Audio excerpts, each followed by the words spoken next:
what we're going to talk about in today's class is the next assignment, which is going to be the run cycle, and we're going to give the character an emotional context for this run cycle.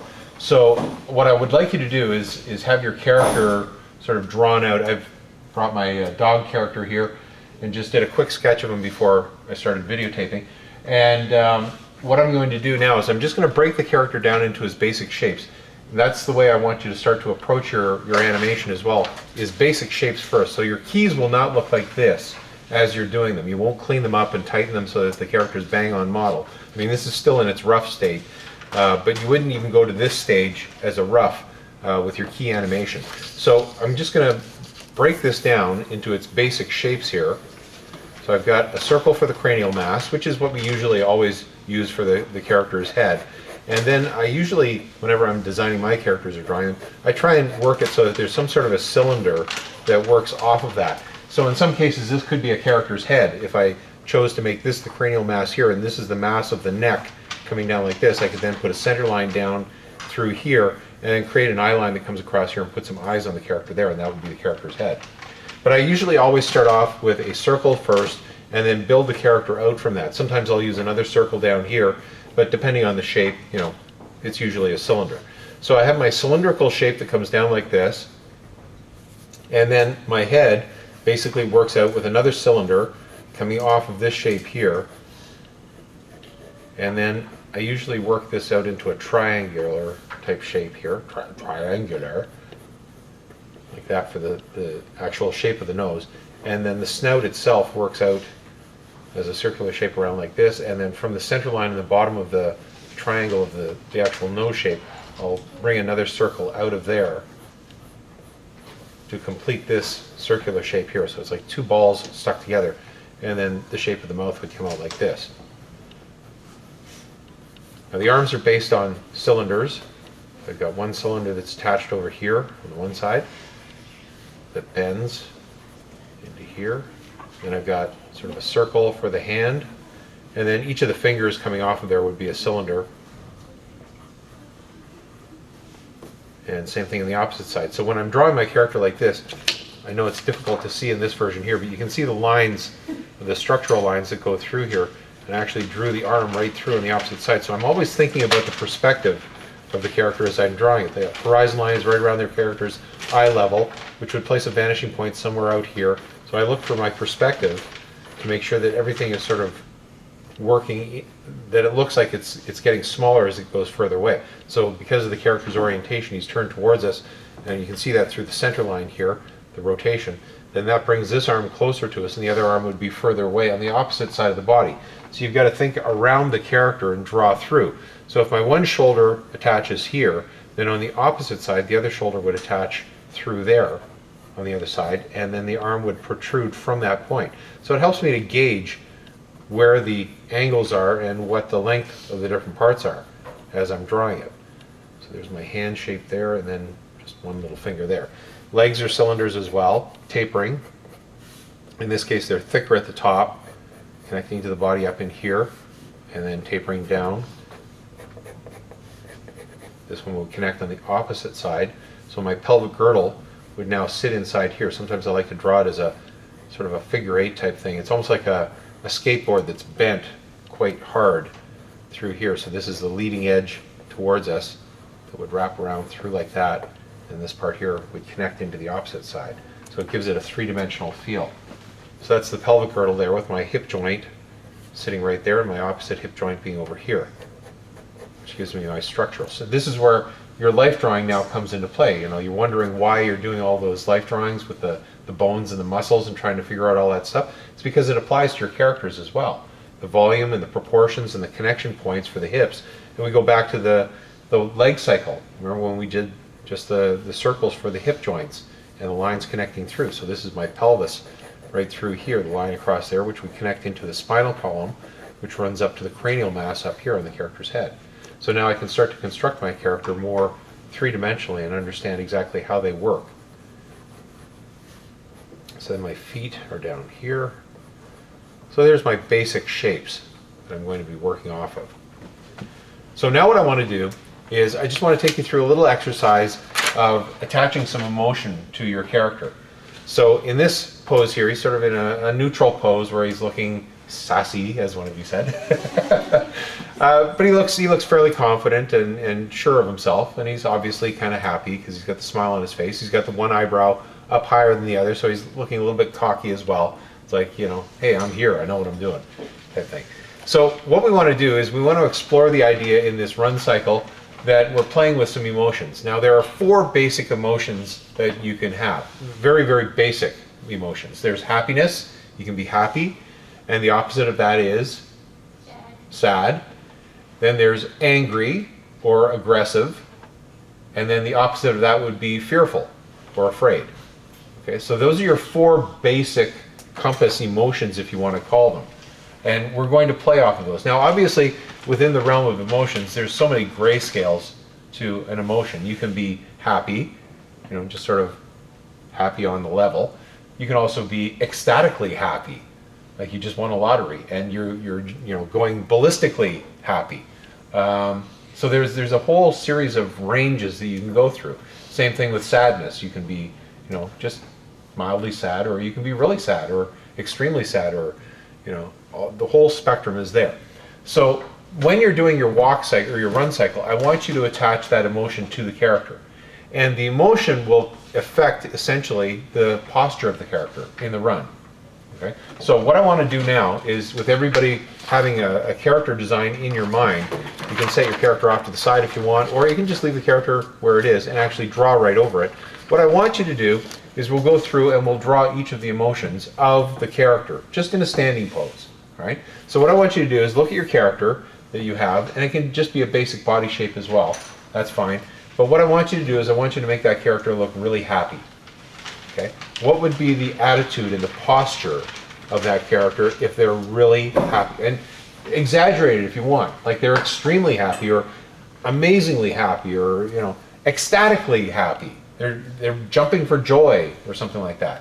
Put it in those terms. So the character doesn't necessarily have to be standing. They could also be doing whatever it would be to be attached to that emotion. So if you're really happy, you go, yeah! And you jump up in the air and you throw your arms out. All right? So I want you to pose your character into that position. Now for my character, what I would probably do is I would start off with a cranial mass.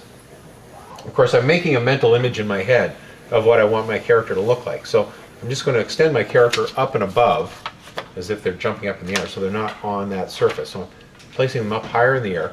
I'm going to have his head tilted back, so my angle for the head will go up like this. There's my second circle there. And I'm going to arch the back.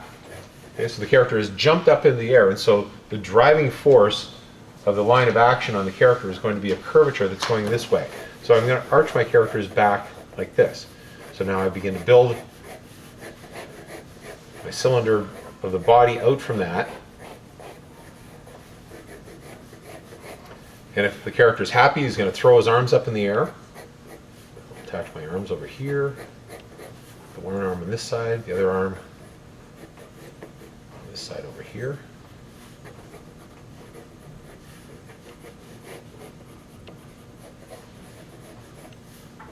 Get his hands on there, just basic circles for the hands. And then I can start to throw on the little cylinders for the thumb and the fingers. So if he's opening up his hand,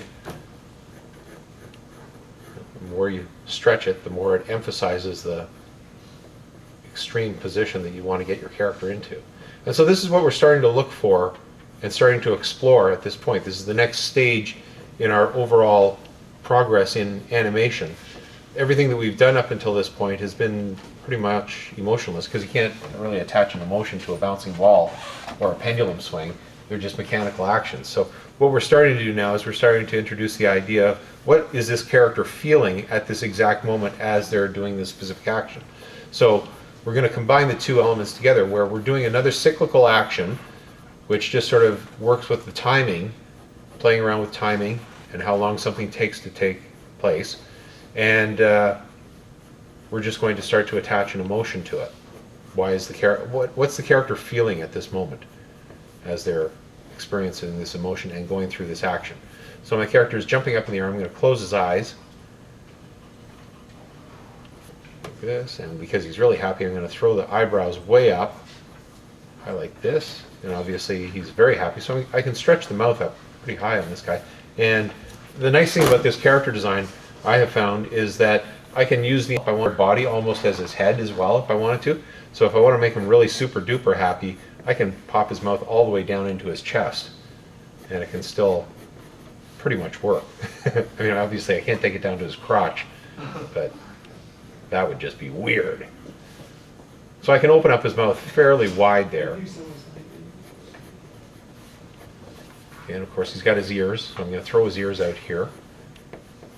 Again, I'm looking for lines of action. So I've got these curved lines of action going through this way on the arms, sweeping through this way. I'd see the thumb on the opposite side into the palm of the hand, and then stretch the fingers out. So I'm looking for lines that run through the arm and out.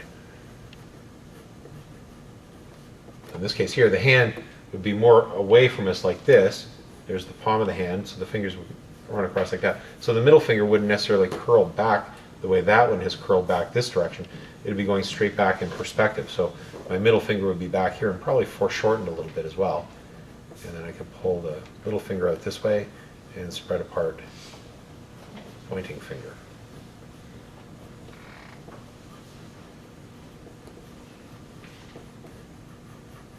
Just play around with the volumes on it to match them up.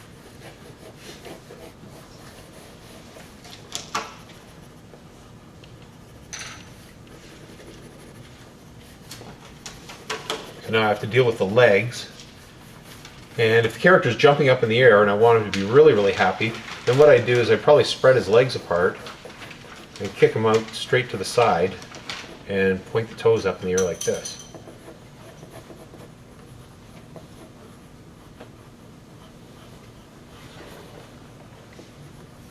And the other leg on this side here, I'd see the bottom of this one. Because again, I'm thinking in terms of perspective.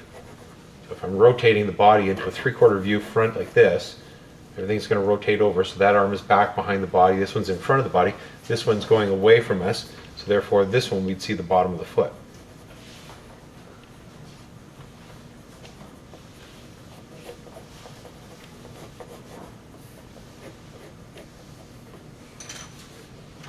Don't necessarily have to draw the leg on there like that. But.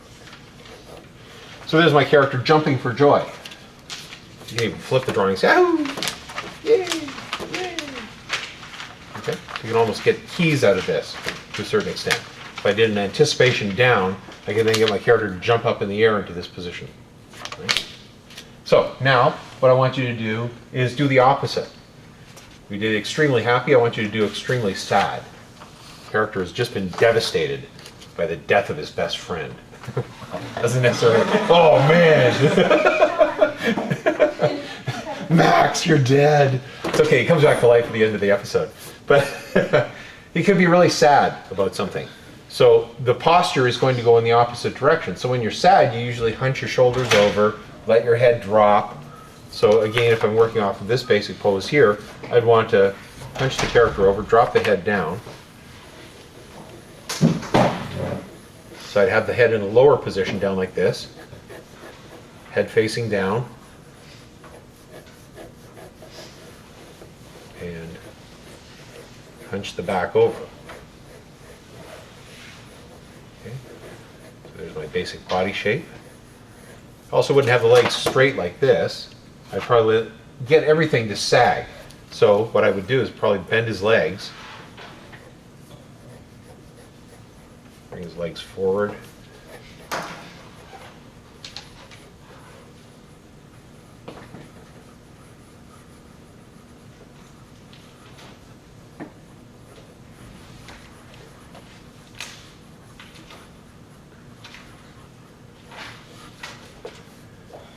Have his arms straight down at his sides, even forward a little bit. It's like the more forward you push the arms, the more dejected the character could be. It's like his hands are right in between his legs there.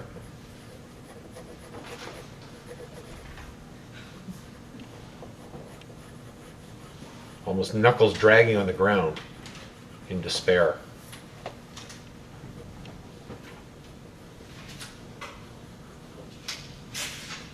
Get the sad eyes.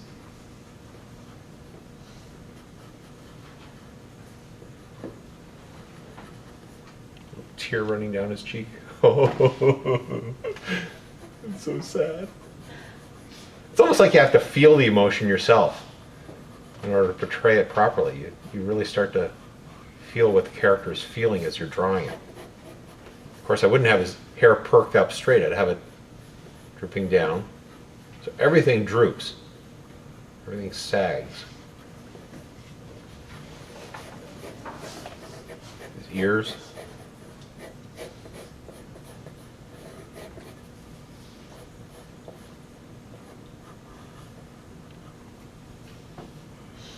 A little bit of a sad mouth on the other side of his ear there.